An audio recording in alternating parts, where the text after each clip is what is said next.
Senior విశ్వాసులతో సహా చెప్పులు ఎక్కడ విడిచిపెడుతున్నామో ఆ చెప్పులు విడిచిపెట్టే చోటే నీ ఎంఆర్ఓ పదవి విడిచిపెట్టాలి, నీ సీనియారిటీ విడిచిపెట్టాలి, నీ ఆధిపత్యాన్ని విడిచిపెట్టి నీ దర్పాన్ని అక్కడే విడిచిపెట్టి మందిరంలో అడుగుపెట్టిన తర్వాత ఒక తల్లిలాగా, పురుషులైనా స్త్రీలైనా ఒక తల్లిలాగా సంఘంలో ప్రవర్తించాలి.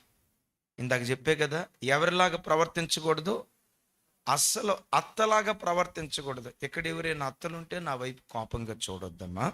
మామూలుగా ఒక మాట చెప్తాను, 90% అత్త అంటే అత్త 90% పెత్తందారీ వ్యవస్థ. ఒకసారి చెప్పండి. సంఘంలో ఏ బిడ్డ కూడా అయ్యా నీ దర్పాన్ని విడిచిపెట్టి మందిరంలో అడుగు పెట్టేటప్పుడు తల్లిలాగా మందిరంలో అడుగు పెట్టాలి.